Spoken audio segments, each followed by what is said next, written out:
I'm Zach Smith, the CEO and co-founder of Funded Today, the world's largest rewards-based crowdfunding agency. And what follows is a presentation I gave at the Canadian Crowdfinance Summit 2017. All right, ladies and gentlemen, we're getting right into our next presentation. Show me the money. Zach Smith is the CEO and co-founder of Funded Today, and he's going to come up here and tell you how to get things done, how to put some money in your pocket. Zach, please come on up. Let's hear it for him. How's it going? All righty. How's everybody doing? We still awake? Didn't party too hard last night? How many of you know what crowdfunding is? I imagine everybody. This is like the first time I've been able to speak where, let's get some hands. I didn't see that many go up. All right, it's the whole audience. All right, just making sure who I'm talking to here. So we are the largest rewards-based crowdfunding agency in the world, and over the last 2.5 years, we've raised $100 million. And today, I kind of want to show you how you can do it as well. So the title, How We Raised $100 Million, 2.5 years, Art or Science. I believe it's more science, so I kind of underlined it, and I want to go through it. 109 million. Now that was updated a couple days ago. On our website, we kind of keep a running log of all the money that we raise, so it's kind of fun to track it and look. We were recently featured in some pretty high-end publications. Everything I'm wearing today, I kind of dressed down. I look out in the audience, and all y'all got some nice clothes on. This is everything that we fundraised. So Silver Air shirt, McMacular pants, Wilcox boots, Original Grain. I've got the Basics wallet, and it's kind of cool. And that picture kind of showcases some of the stuff that we've raised money for. I'm not going to tell the story of Funded Today. We're going to be on a panel later on. We can talk about that and go for some different things. But I want to show you how you can systematically apply the same principles that we've done to bring your business to fruition. I know we have a lot of equity crowdfunding here. What we do is strictly rewards-based at this point, although we get approached by equity people all the time, so it's something we're looking into. But I think that anybody with a business idea, whether it's crowdfunding, general, traditional, venture capital, can apply these principles to start your business. How many have an idea for a business in the audience right now? An idea? Okay. Who's actually done something substantial with that idea? Okay, a couple hands. All right.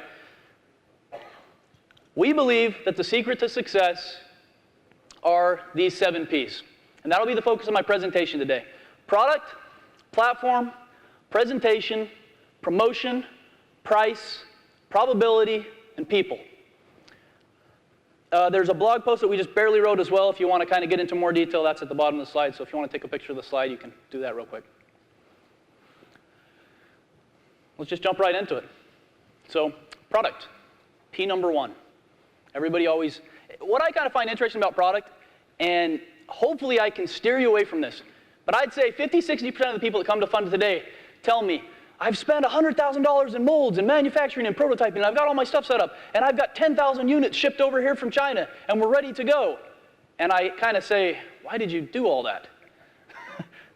Don't do that. Hopefully you can take away one thing from the presentation here. I want you to focus. The reason I love rewards-based crowdfunding, don't get me wrong, like the equity side of things too, but the reason I like rewards-based crowdfunding so much is because I believe it is a precursor, a vehicle for equity crowdfunding, because of one word, validation. Validation makes it so that you can get legitimate customers. We call them backers. And these backers become the advocates for your product, and they validate your product. What do I mean by validate? That means they're actually putting in their money. They're giving you money up front. And sometimes it'll be 6 months to a year. Sometimes, in some cases, it takes 2 or 3 years to fulfill on these products. But you get all that money up front from people, and the money is not because they think your idea is going to be worth $1 billion, become the next unicorn. No, it's because they just want your product. They think it's cool. They like the watch. They like the pants. And that's what's so exciting. I think it's what's different, and I believe that's how it leads perfectly into equity crowdfunding, because then you've got these earliest adopters. And then you can say, look, we raised X number of $1 million on Kickstarter or Indiegogo. And then you take that to equity crowdfunding because you've got validation, which makes me as an investor more inclined to want to back your idea. So let's get into why product is important. P number 1. Simple question. Why is your product different, unique, or special? More important question. What's your story? What's your why? And I'm going to give some examples of this as well. If you don't have a good story, if you don't have a why, you'll see that it's a lot more difficult to raise money. And the why, I think, has to be legitimate as well. It can't just be some manufactured story. It's got to be a real reason for why you created something to solve a problem. Would you personally buy the product? It's one I always ask myself. I actually like the stuff I'm wearing. Maybe I look weird, but one of the first things I look at, I say, I love this watch, it's so cool. Manufactured out of the refined whiskey barrels, the shoes, the pants, mulberry silk, silver. You can wear this for 5 or 6 days. I probably wouldn't recommend it, but I've tried it out just to see. It's cool. I would want to buy these products. Ask yourself that. If you go on a platform you don't want to personally buy, it's not necessarily a good idea.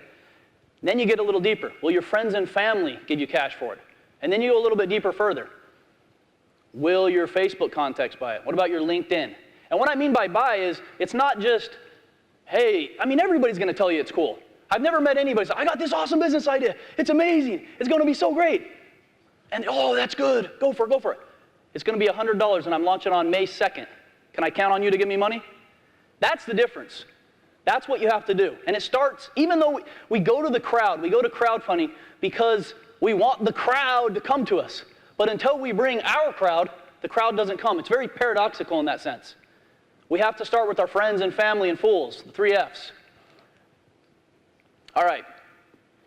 Is your product innovative or techie or cool? We'll talk about that.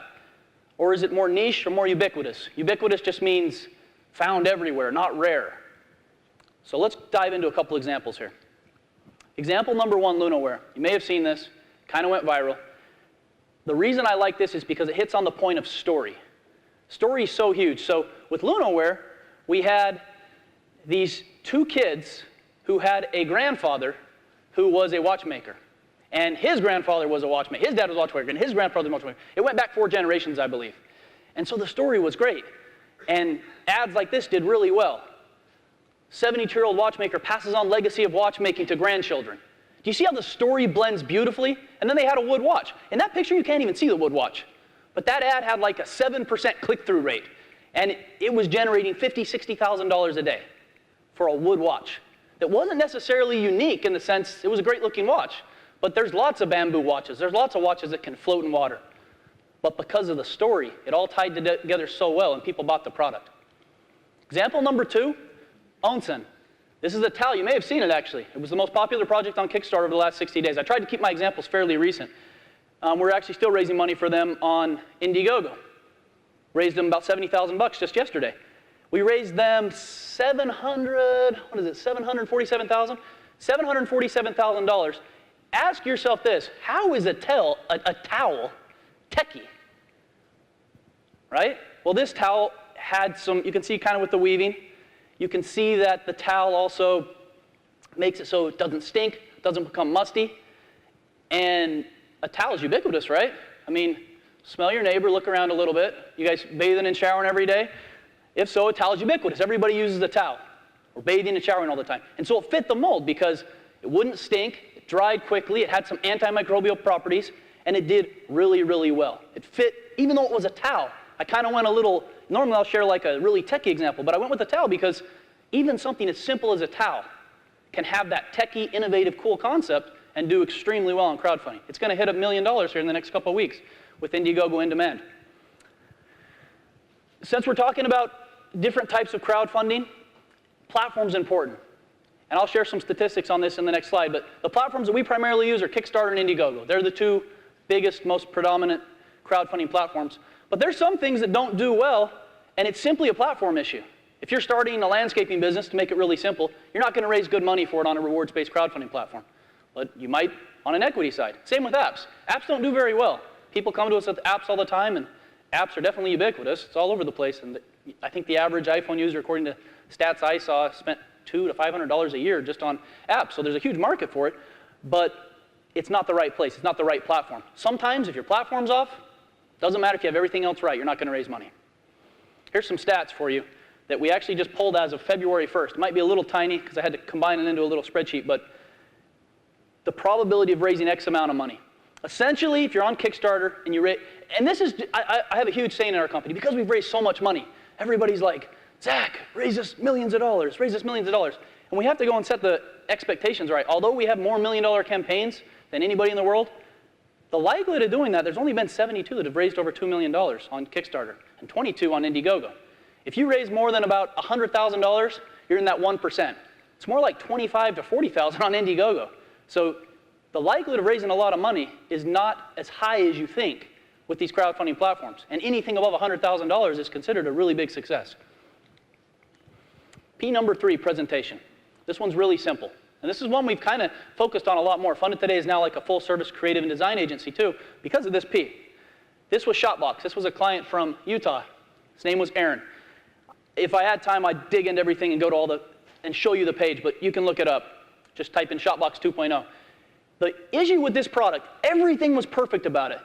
If I wanted to take a picture of this watch and do high-quality product shots of it to make it look really nice and sell, I would put it in this tabletop photo studio. And in this tabletop photo studio, you'd take pictures of it. But apparently, this product looked like crap.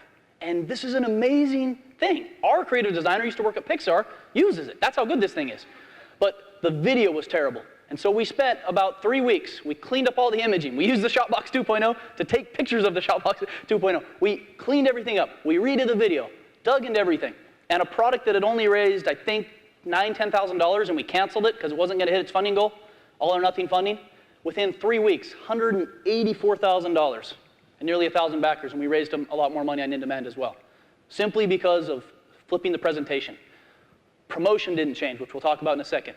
Platform didn't change. We went on Kickstarter again. Price didn't change. Nothing else changed, just the presentation, and it was a perfect transition into a 100,000 plus raise. Promotion number 4, P. This is our favorite one. This is how Funded Today was kind of born.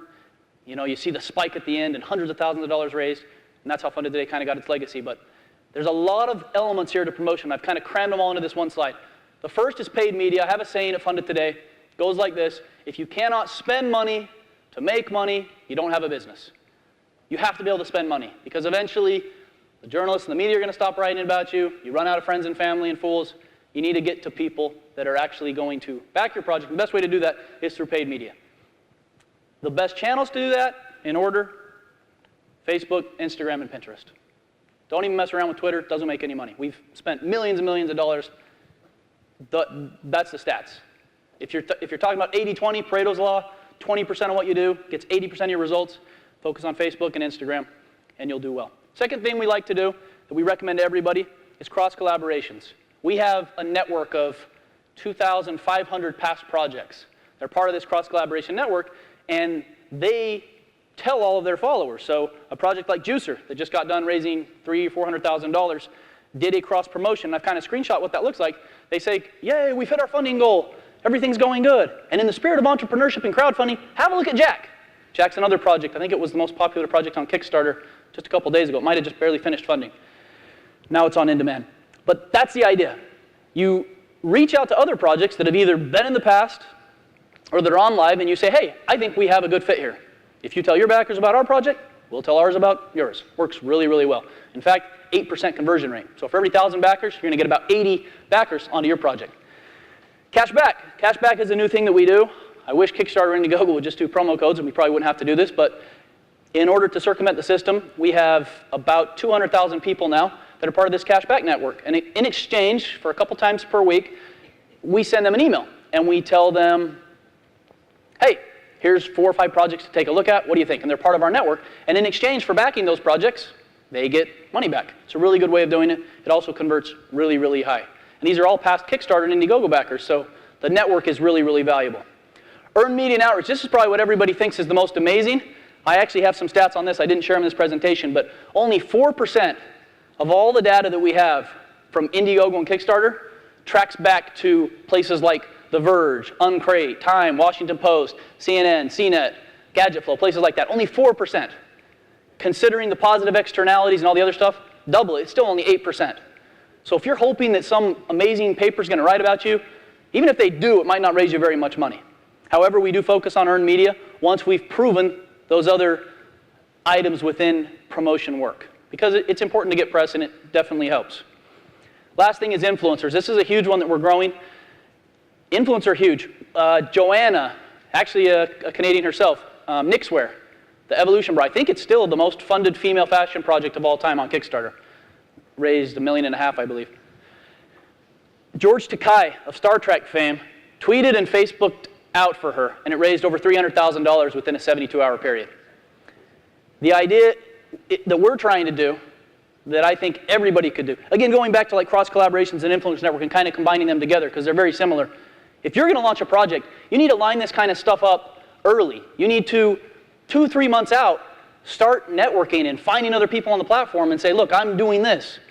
You do this. If I talk about you now and tell my people, will you do this for me then? And if you line all that stuff up and you coordinate it, you're going to have that huge launch day. And when you have that huge launch day, you play off the success of the millions of visitors that are coming to Indiegogo and Kickstarter every day because their algorithm is ranked by magic and popularity.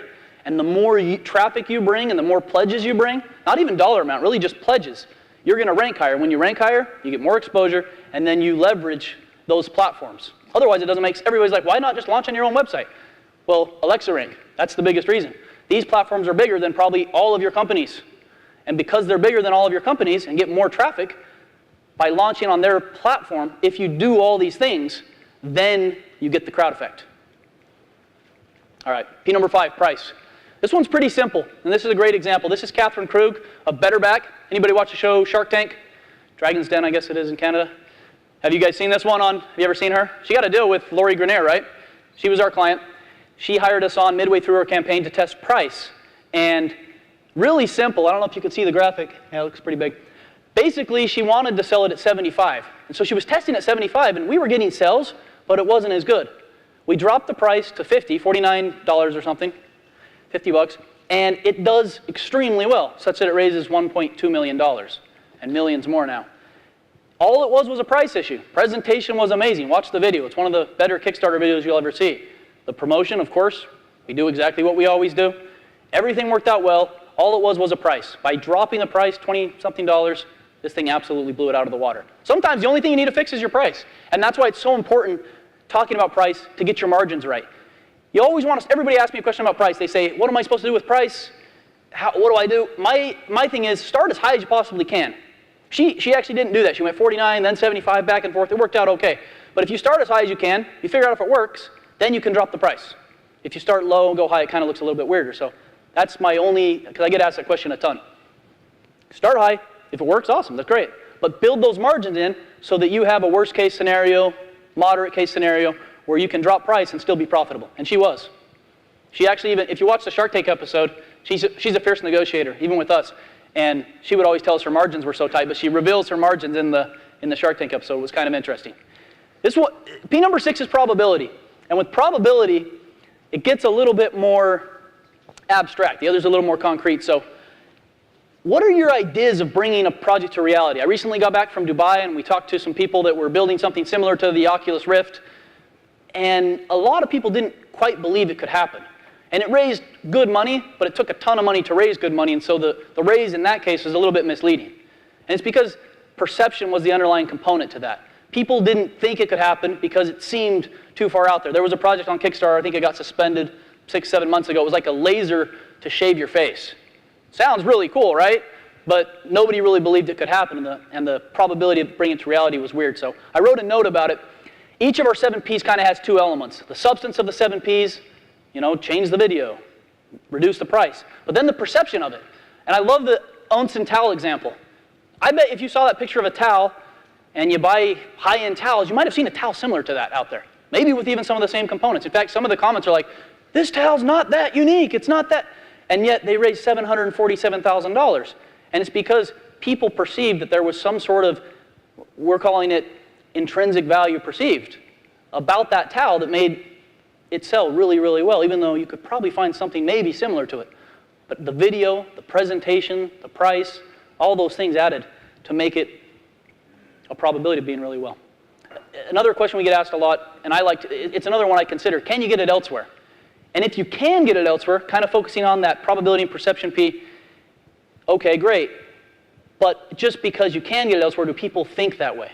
If you could get the Onsen towel or something similar to it out there, doesn't matter. People perceived that this was unique and different and special, and there was something about it that made it do well despite that. It's not always, are you building the better mousetrap? I heard somebody say like moose trap or something yesterday, though, so that must be a Canadian thing. I was like, what did you say? So how do you guys say that? Anyway, sometimes it's just, are you building the mousetrap that people want right now? And this affects your probability. It's odd. Actually, the time we were launching Onsen, another towel was on and did really well, too.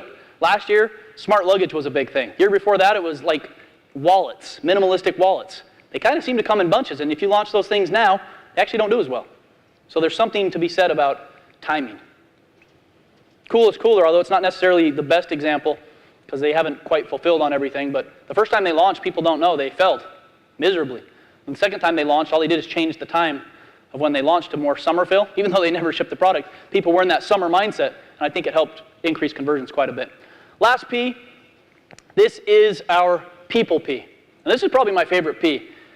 The story on the right, these are the guys that did Donkey Kong and Banjo-Kazooie, and they had a really successful Kickstarter launch because there was a lot of credibility.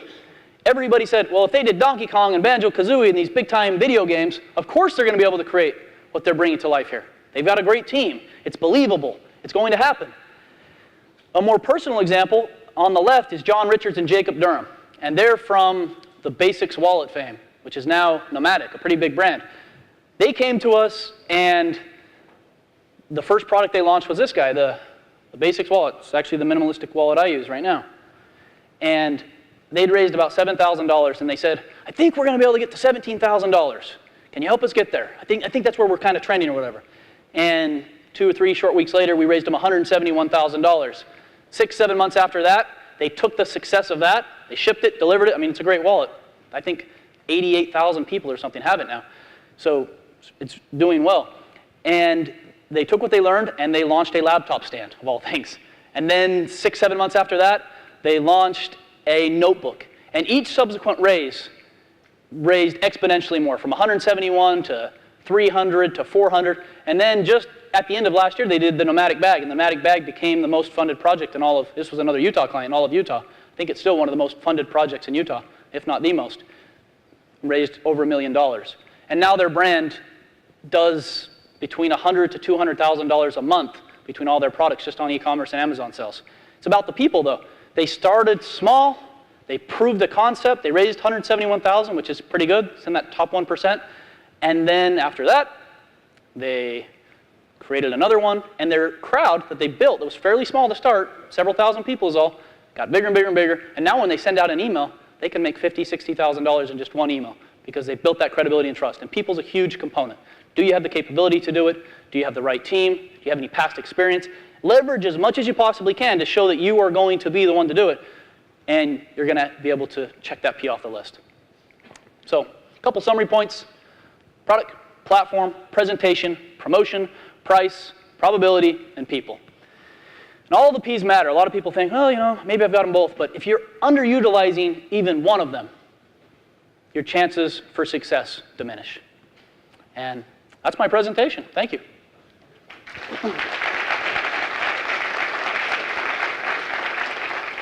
Thank you very much. Thank you, Zach. Great presentation. Fantastic combination. The man laid an inspiration, reality check. Great advice. We really appreciate it. One more time for Zach Smith. Thank you very much.